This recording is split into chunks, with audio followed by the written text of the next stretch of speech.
Salut, je m'appelle Sarah. Je suis dans une situation très difficile en ce moment. Je pourrais perdre ma fille à cause de mon style de vie. Le pire, c'est que tout ce que j'ai fait, c'était pour lui donner une vie meilleure, parce que je l'aime plus que tout au monde. Il y a quelques années, j'ai rencontré un homme, Victor. C'était un vrai gentleman. Nous sommes sortis ensemble pendant longtemps et tout se passait vraiment bien. Bien sûr, nous étions jeunes et passionnés et nous n'avions besoin de rien d'autre que d'être ensemble. Et nous étions très heureux jusqu'à ce que nous commencions à vivre ensemble. Tous les mauvais côtés sont apparus peu à peu. D'abord, je me retrouvais à faire toutes les tâches ménagères et j'étais tout le temps fatiguée. Ensuite, l'amour que je ressentais pour lui a commencé à s'estomper. Nous nous disputions de plus en plus souvent et puis on a tout simplement arrêté de se comprendre. C'était comme si on parlait des langues différentes. Mais on voulait vraiment sauver notre relation. Nous sommes même allés voir un conseiller conjugal pour mieux se comprendre, mais cela n'a pas aidé. Nous avons compris que nous devions nous unir dans la lutte pour quelque chose, et nous avons vite réalisé comment le faire. On a décidé d'avoir un bébé. Tu pourrais penser qu'avoir un enfant en étant un couple instable est une mauvaise idée, mais à l'époque, cela semblait être la meilleure des solutions. Et ça l'était vraiment. Quand j'étais enceinte, Victor s'est beaucoup occupé de moi et de la maison. Il travaillait dur, j'étais enceinte et par chance, notre relation s'est beaucoup améliorée. Mais s'occuper du bébé s'est avéré beaucoup plus difficile que nous le pensions. Après l'accouchement, la vie est devenue très dure. Je passais toute la journée à garder notre fille pendant que Victor était au travail. À la fin de la journée, j'étais épuisée. Mais quand il rentrait à la maison, il s'attendait à retrouver la maison en ordre et un bon dîner prêt pour mettre les pieds sous la table. Je passais toutes les nuits auprès de notre fille parce qu'elle se réveillait tout le temps en pleurant. Victor ne m'aidait pas beaucoup. Et si jamais ça lui arrivait, il me faisait comprendre qu'il me rendait un grand service. Il avait beaucoup changé depuis notre première rencontre. C'était peut-être là sa vraie personnalité. Un homme qui ne voit une femme que comme quelqu'un qui reste à la maison et s'occupe de tout. À un moment donné, j'ai réalisé que notre relation ne pouvait pas être sauvée. Après 1 an à vivre comme ça, je le haïssais et je voulais sortir de cette prison. Et j'ai trouvé une solution. Je lui ai dit que je voulais qu'on se sépare et m'occuper du bébé moi-même. En échange, Victor devait me payer une pension alimentaire. Nous n'étions pas officiellement mariés et nous avons pu franchir cet obstacle sans passer devant le juge. Je pense qu'il a accepté parce qu'il en avait assez de mon caractère et qu'il était prêt à me donner cet argent pour se débarrasser de moi. Alors, j'ai déménagé et nous avons commencé une nouvelle vie, ma fille et moi. L'argent de Victor était plus que suffisant pour mon bébé et moi. J'ai pu me débarrasser de l'homme que je détestais et partir avec mon enfant que j'aimais plus que tout. J'ai réussi à m'échapper de ce piège dans lequel j'étais enfermée. Toute cette situation me rappelait la vie de mes parents. Mon père était exactement comme Victor. Ma mère m'a raconté que lorsqu'ils se sont rencontrés, leur relation était parfaite et tout a changé après leur mariage. Mes parents se disputaient tout le temps. Mon père voulait que ma mère s'occupe exclusivement des tâches ménagères et de leur enfant. Il était convaincu que puisque c'était lui qui ramenait l'argent à la maison, tout le reste devait être pris en charge par sa femme.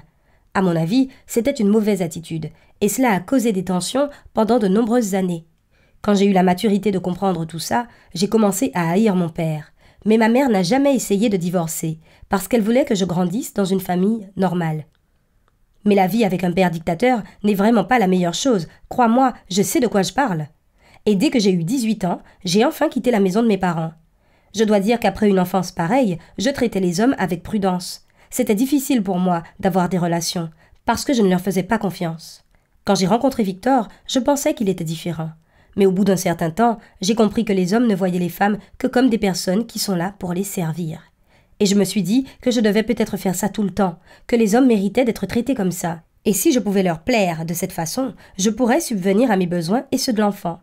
Après tout, la chose la plus importante pour un enfant n'est pas une famille avec des parents ensemble, où le père humilie constamment sa femme, mais surtout l'amour et l'affection qu'il reçoit. Et j'étais prête à tout pour élever mon bébé dans les meilleures conditions. Dès que j'ai repris le cours de ma vie, j'ai commencé à chercher un autre homme pour subvenir à mes besoins et à ceux du bébé. Et j'en ai vite trouvé un. Il avait presque 10 ans de plus que moi. Il s'appelait Rick. Et le plus important, il était très riche. Comme au début de toute relation, il était super attentionné et mignon avec moi. Et ça ne lui posait pas de problème que j'ai un bébé. Mais je savais que cela ne durerait pas et que les problèmes allaient recommencer dès qu'on emménagerait ensemble. Et j'avais raison. Il s'est avéré être exactement comme mon père et comme mon ancien copain. Non, en fait, il était encore pire. Il avait un besoin obsessionnel de tout contrôler. Il m'a demandé en mariage après 3 mois et je pense qu'il l'a fait juste pour être sûr que je ne m'en irais pas et que je l'attendrais à la maison pendant ses voyages d'affaires. À un moment donné, j'ai commencé à penser qu'il me trompait pendant ses nombreux déplacements pro. Qui sait ce qu'il pouvait faire quand je n'étais pas là? Et puis, j'ai vite eu la preuve de son infidélité. Quand il est revenu d'un voyage d'affaires un jour, sa veste avait l'odeur d'un parfum féminin, et ce n'était pas le mien. Il fallait que je l'attrape la main dans le sac, et j'ai décidé de lui tendre un piège. Je lui ai dit que je voulais partir en vacances avec mon bébé pendant quelques jours. Je savais que Rick ne pouvait pas venir avec nous à cause du travail, et c'était exactement ce dont j'avais besoin.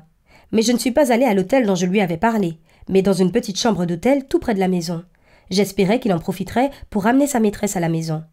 Quelques jours plus tard, je suis revenue par surprise, et quand je suis entrée dans la maison, j'ai vu exactement ce à quoi je m'attendais. Rick avait bel et bien ramené une autre femme à la maison. C'était tout ce dont j'avais besoin. Le processus de divorce a été rapide. Il tenait à maintenir une bonne réputation. Alors, il a accepté de divorcer sous mes conditions, parce que je l'ai menacé de parler à tout le monde de son infidélité. J'étais de nouveau libre, et j'ai reçu beaucoup d'argent de Rick. Je me sentais bien. Je venais de conforter ce que je pensais sur les hommes, et j'ai pu punir ce crétin. J'ai vécu heureuse avec mon enfant pendant plusieurs mois, et puis j'ai rencontré Andrew. Je ne cherchais pas un homme exprès cette fois. On s'est juste croisés au supermarché du coin, et il m'a invité à sortir. Et je me suis dit, ok, pourquoi pas.